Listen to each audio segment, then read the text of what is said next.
this is something we covered last week, but this is kind of a favorite of yours as well as mine. I haven't got a chance to see him yet, but apparently Jason Bonham, are you going to see him soon? 10th month. Yeah. In a month.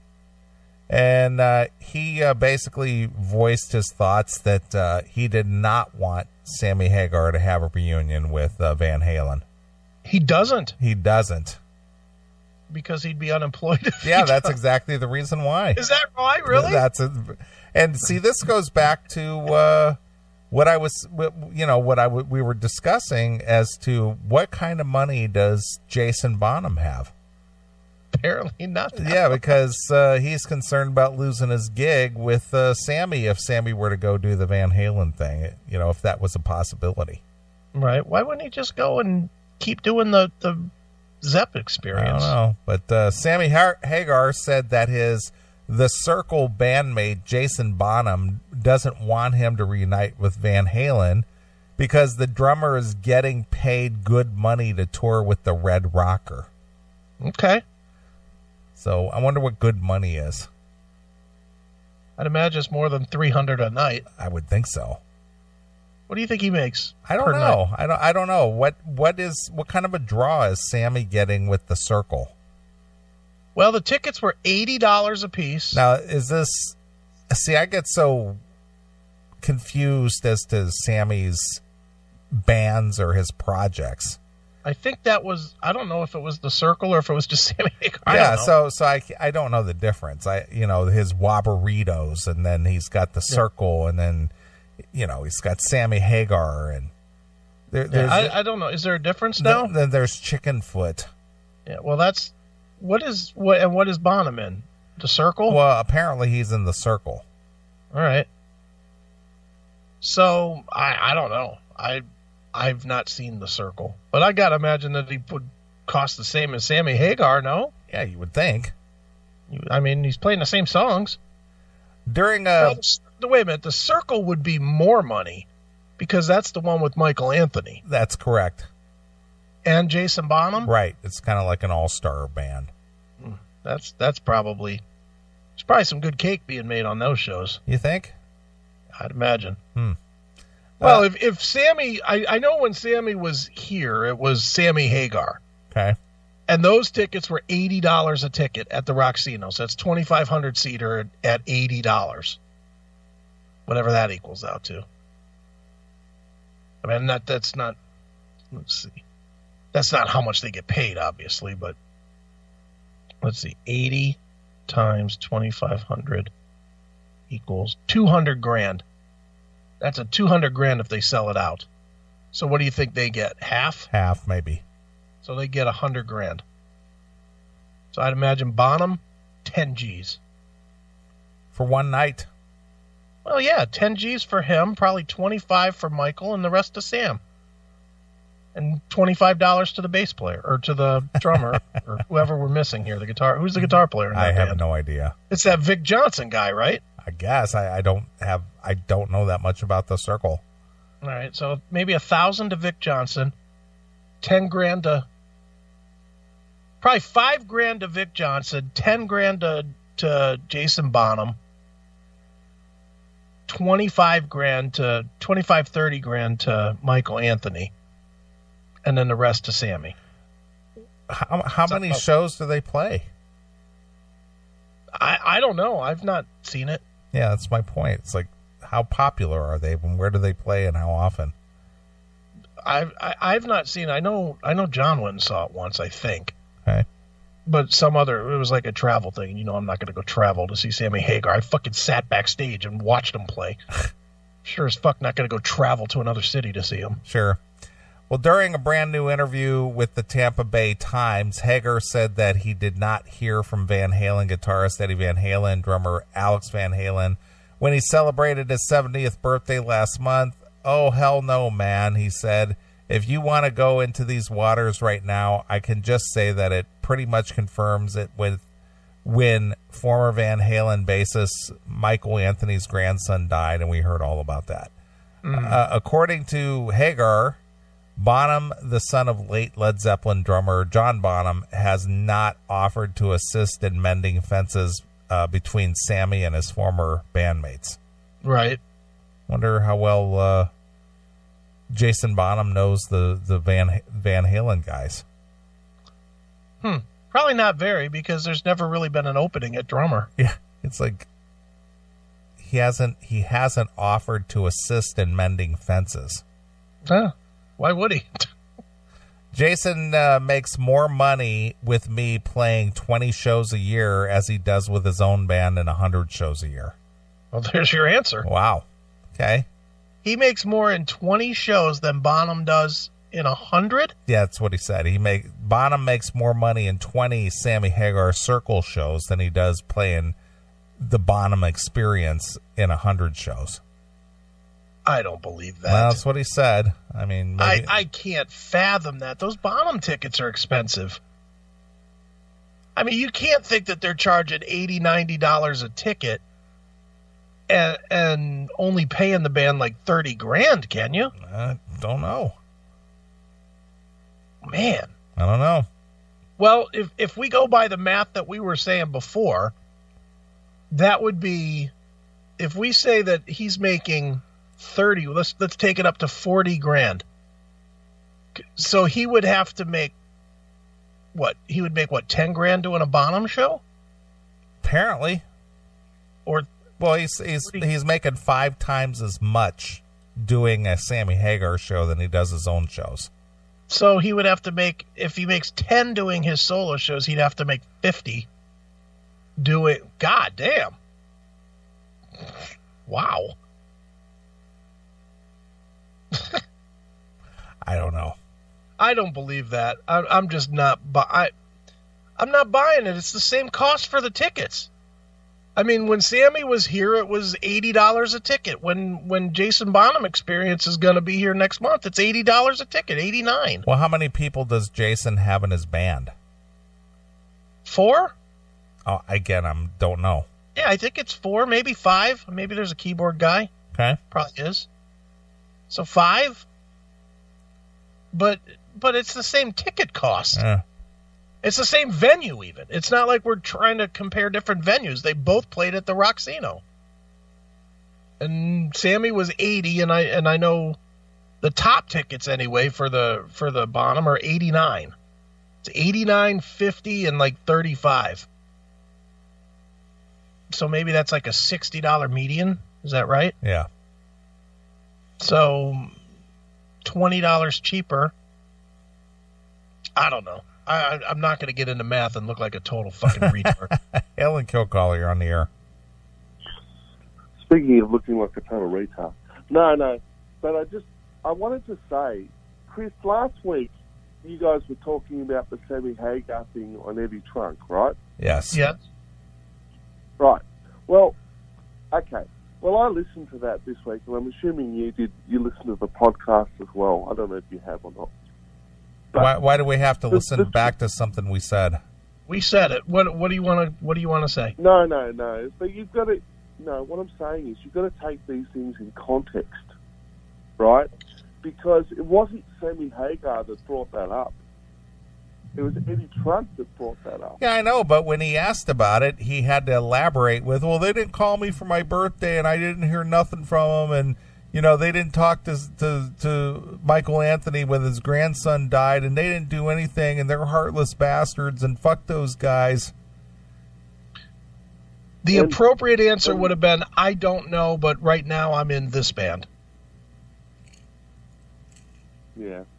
And the other thing is, too, you guys were talking about publishing and all that kind of stuff before, or we all were. I don't know whether Michael Anthony made that much money from Van Halen either. Oh, yeah, because I haven't read this Noel Monk book, but according to Noel Monk, who was Van Halen's manager for the whole Roth period, or the initial Roth period anyway, that they tried to lock him out of the publishing for 1984.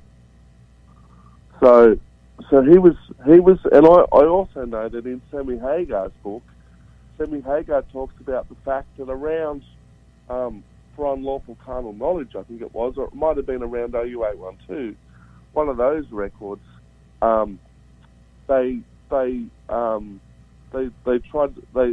Michael Anthony signed all his rights away to publishing from that point. But he got 25% of all the big albums.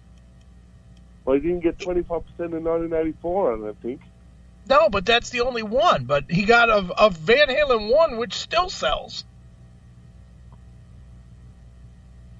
Yeah. Michael Anthony is not looking for his next meal. No. But and the other question I have is, do you think, I mean, yeah, that's true. I mean, Sammy Hagar could not say anything. You're right. You're dead right. But people keep asking him the question. Yeah, but he could answer. But he could answer differently, Tim. They can ask the question all day long, but he doesn't have to elaborate and whine and bitch and moan. That's true. If you don't answer the question, if you're consistent with not answering the question, people will stop asking the question. If he consistently said, "I'm not going to talk about Van Halen unless I'm in Van Halen," if that was his answer anytime somebody brought up a Van Halen question, then people would stop asking him Van Halen questions. Yeah. All right, I'll leave you with this. Do you have any more predictions on what's going to happen with Van Halen in 2018? Nothing. Or do you think it's done? Well, Roth just signed some contract with a new manager. I think Roth is getting ready to do a solo thing. Because Roth just signed with new management, and he's getting ready to do something, and it ain't with the Van Halen brothers. So who knows? I mean, it could be, but I don't know. But dude, who cares? Different Kind of Truth. I mean, name 3 songs off that. As Is. She's the Woman, and what's your name? The third one. And Tattoo. She's the Woman. Tattoo. That was a great record, man. That was a great record. All right, Tim. Your manager is really needing you to go to get your ears checked. Haley Kill. Jesus Christ, that is not a great record. Yeah, he puts that right up there with Motley Crue's Generation Swine. Oh, that was not a great record on anybody's chart. Stop. That has a couple of really good songs. I won't say it's bad, but it's not a great record. Tattoo was shit. Got that handy? You got your Spotify handy? Oh, yeah. Give me a little Tattoo, just a little, because that's probably all I can take. What? I thought that was a great. Wasn't that a great song? Tattoo. It's fucking shit. Oh, come on now. I think you're not being fair. Not good. All right. Some Van Halen for you. All right. Let's play some Tattoo, man. All right. Let's hear a little.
That's just shit. Dog shit. Dog shit. I got dog shit in my ears now. Right. It's from listening to that really shitty song. Ugh, that was fucking junk. That was horrid.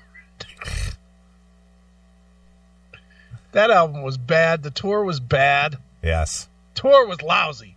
And I don't care what anybody says. That tour sucked a bag of dicks. I mean, I don't think I've ever been more disappointed in a big band than that. In a big band show than seeing Van Halen with fucking David Lee Roth doing all his fucking cha-cha moves and shit and swinging knives and shit instead of performing. Instead of singing the words to the songs. It's garbage. Being a lounge singer. He stinks. Yeah. I'll argue this all day long. After Eat 'Em and Smile, he never did another good album. You know, the Paradise album, what's that called? Skyscraper? Skyscraper, yeah. Has a couple of good songs on it. Just Like Paradise was okay, and Damn Good Times. Right. That was okay. But then everything else after that, what was the one with the sensible shoes and hammerhead shark? Your Filthy Little Mouth? The one before, the one with Jason Becker.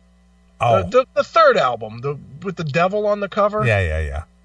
Whatever that shitty album is. Dirty Little Mouth was bad. DLR Band was bad. Ugh. I didn't like any of that stuff. He just became a fucking parody of himself. He did. And really, if you really want to get into it, Eat 'Em and Smile. Not Eat 'Em. Is that what it's called? Eat 'Em and Smile? That was his first one. Yeah. Is that what it's called? Eat 'Em and Smile, because that's what Van Halen followed up with OU812. Right. You're right. That album is like mishmash. It has some really great songs on it, but then it has stupid songs like Ladies' Night in Buffalo. You know, it's like, what is that? You know, you got that handy? Late night or Ladies' Night or something, whatever it's called in Buffalo. Let me pull up the old DLR catalog here. Yeah, let me know what you got there. Let's see here. David Lee Roth. It has that weird fucking... Yep. Let me see here. Where are we at here? David Lee Roth. There we are. Eat 'Em and Smile, A Little Ain't Enough. Eat 'Em and Smile. Give me a little Ladies' Night in Buffalo. Here it is.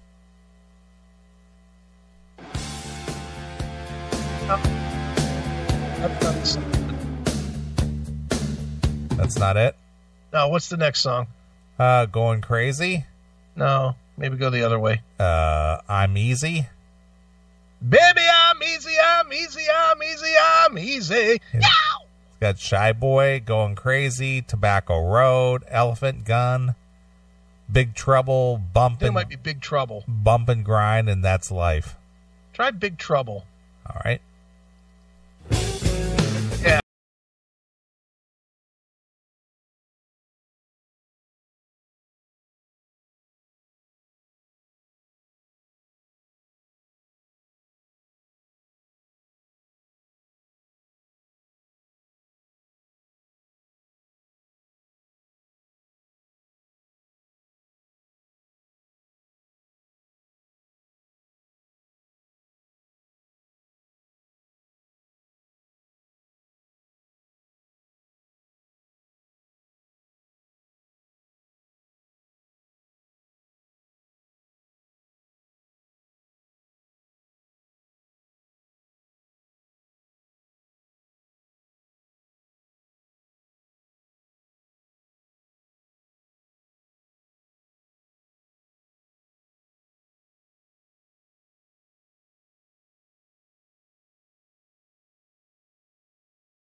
No, that's enough. I can't take any more of that. Fucking David Lee raps. No thanks. Not feeling that at all.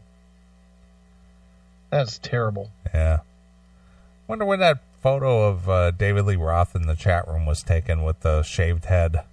That's recent. Really? Yeah, he shaved his head for some reason. Okay.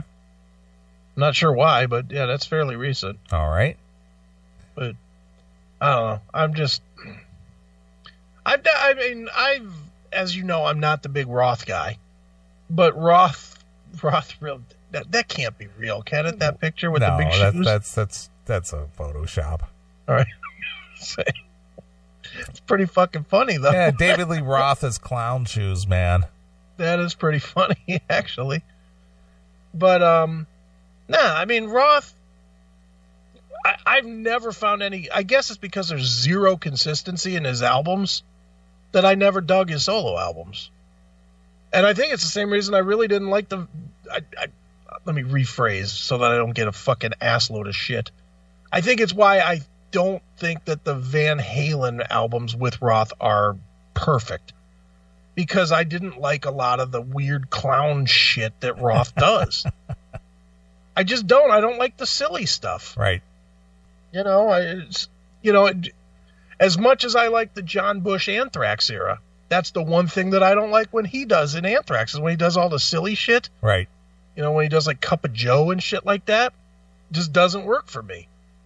And look at Tim. Disagree. You can disagree all you want. Doesn't mean I gotta like it. Look at this Liberace picture. David Lee Liberace. That's pretty good. Yep. Yeah. But whatever. I'm sure now all week long I'm going to hear about why I'm a douchebag for not fucking Roth rules, man. I'm sure I'm going to hear it. So bring it on, people. It's fine. Anyway. All right. So anyway, Jason Bonham, not a proponent of Sammy Hagar reuniting with Van Halen because he'll lose his paycheck. Well, from what I hear, he doesn't have anything to worry about. So yeah. So your job is safe there, Jason. Yep. You're gonna make your money all year next year. He's gonna go out there and make his bones in 20 shows. Yep. All right. I'm gonna play a couple of tunes. All right. And we'll come back. So I'm gonna play something from a band called Lethal Saint. Okay. Know anything about those guys? Nothing. All right. All right. They have a CD out called World War III.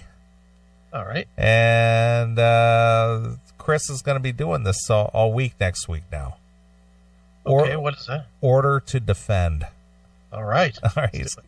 So here it is. This Lethal Saint exclusively here. On your classic metal show.